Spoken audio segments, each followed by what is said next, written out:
জানো তো, আমরা কথা বুঝেই বলি আর না বুঝেই বলি।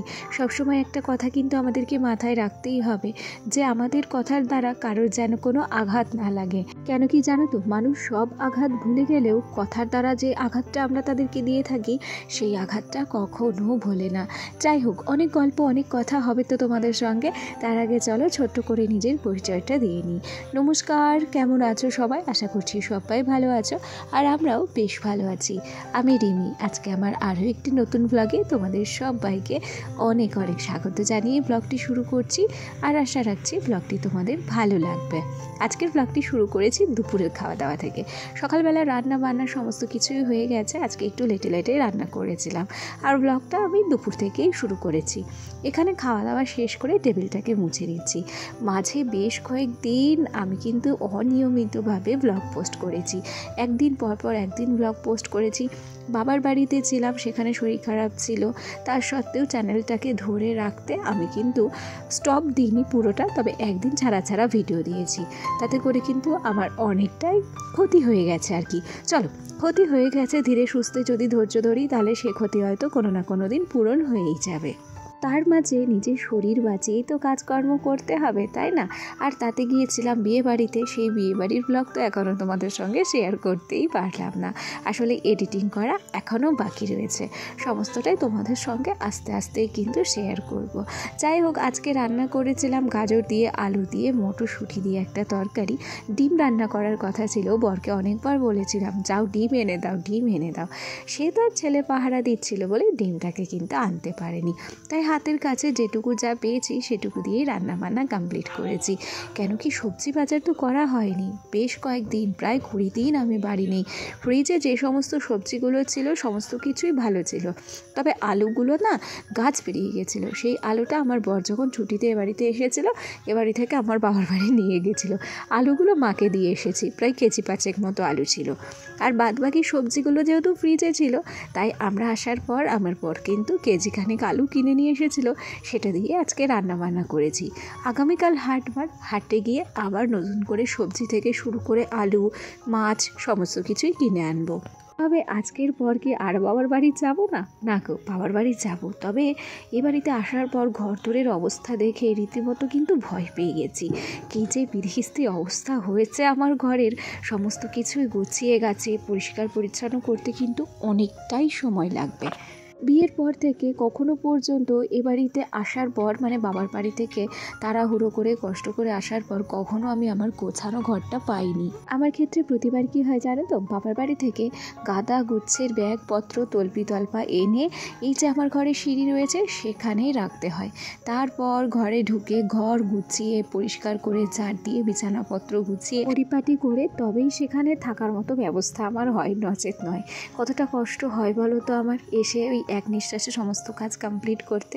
যখন কোনো বাবার বাড়িতে তার মেয়ে আসে, সেক্ষেত্রে আমি কিন্তু কখনো দেখিনি যে মেয়েতে এসে ঘর দোর গুছিয়ে রাখছে। আগে থেকে তার মা কী করে, ঘর দোর বিছানাপত্র সমস্ত কিছু পরিপাটি করে গুছিয়ে রাখে, যাতে তার মেয়েটা এসে একটু শান্তিতে সেই ঘরটাতে ঘুমোতে পারে।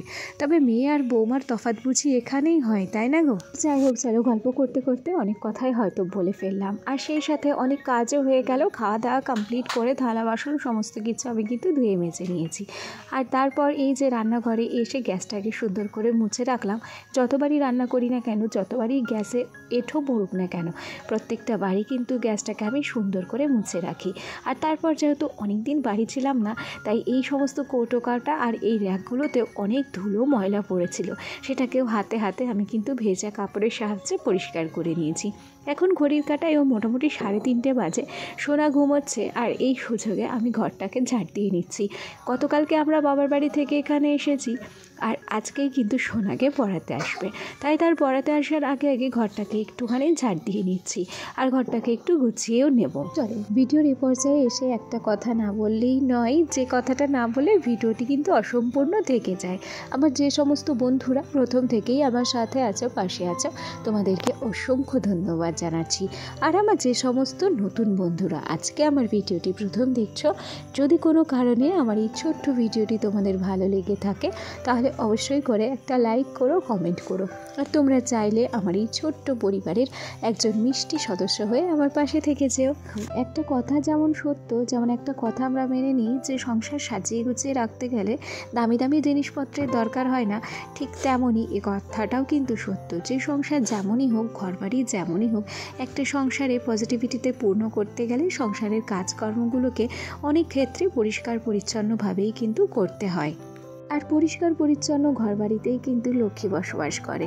সেই জন্য আমাদের যার সংসার যেমনই হোক না কেন, আমরা কিন্তু সবসময় চেষ্টা করতেই পারি সেই সংসারের লক্ষ্মীশ্রী ধরে রাখার, সেই সংসারে পজিটিভিটি ধরে রাখার।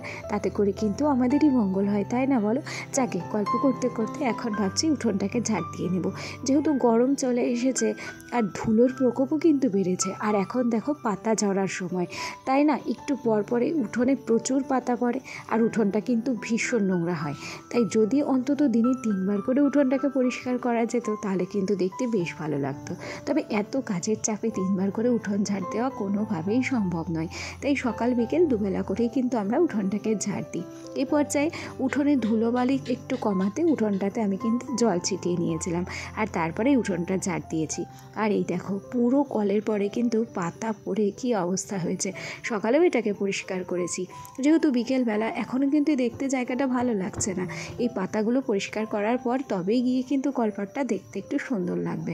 তবে আজকে ভাবছি একটু ব্লিচিং পাউডার ছিটিয়ে রাখবো রাত্রে, তাতে করে কি হবে, ওই যে শ্যাওলাগুলো পড়েছে সেগুলো কিন্তু পরিষ্কার হয়ে যাবে। মনে আছে আগের দিনকে বলেছিলাম যে আমাদের কলের পর ঝাড় দেওয়া ঝাঁটাটা কিন্তু চুরি হয়ে গেছে, সেটা যেন আবার খুঁজে পেয়েছি। কোথায় ছিল, কে দিয়ে গেল কিচ্ছু জানি না, তবে এটাকে খুঁজে পেয়ে গেছি। যাই হোক, গল্প করতে করতে দেখো কলের পরটাকে কিন্তু আমি ঝাড় দিয়ে বেশ সুন্দর করে পরিষ্কার করে নিয়েছিলাম। তবে সেটা যে কতক্ষণ স্থায়ী হবে জানি না, কেন কি পাতা আবার ঝরতে শুরু করবে।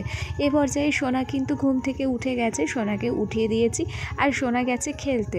পর্যায়ে আমি ভাবলাম যে ঝটপট করে বিছানাটাকে গুছিয়ে নিই। বিছানাটাকে গুছিয়ে নেওয়ার পর যতটা সময় সোনা খেলতে পারবে সেই টাইমটাই ওর খাবারটাও তৈরি করে নিতে পারবো। তারপর খাওয়াতে খাওয়াতে কিন্তু ওর ম্যাডামও চলে আসবে আর তখনই কিন্তু আমার সোনা পড়তেও বসতে পারবে। যদিও বা অনেক দিন যেহেতু ও পড়েনি, সেহেতু এখন না কদিন বেশ পড়তে ঝামেলাই করবে। ওই একটু গুছিয়ে পারিয়ে খেলার ছলে পড়াতে হবে আর কি, তাছাড়া কোনো কিছুই নয়। আর এই দেখো, যেহেতু 20 দিন বাড়ি ছিলাম না, আমার পুরো আলনাটার অবস্থা কি বিশ্রী হয়েছে জানো, পুরো ধুলোতে স্পট পড়ে গেছে। তাই এই আলনাটার উপরটাকে একটু সুন্দর করে মুছে নিচ্ছি, সেই সাথে কসমেটিক্সগুলো বেশ ভালো করে ভেবেছি সাজিয়ে গুছিয়ে রাখবো। প্রত্যেকটা জিনিস অগোছালো হয়ে রয়েছে, প্রত্যেকটা জিনিসকে হাতে ধরে ধরে গোছাতে অনেকটা সময় লাগবে। একদিনে কখনোই এই ঘরটা কিন্তু গুছিয়ে ওঠা সম্ভব হবে না।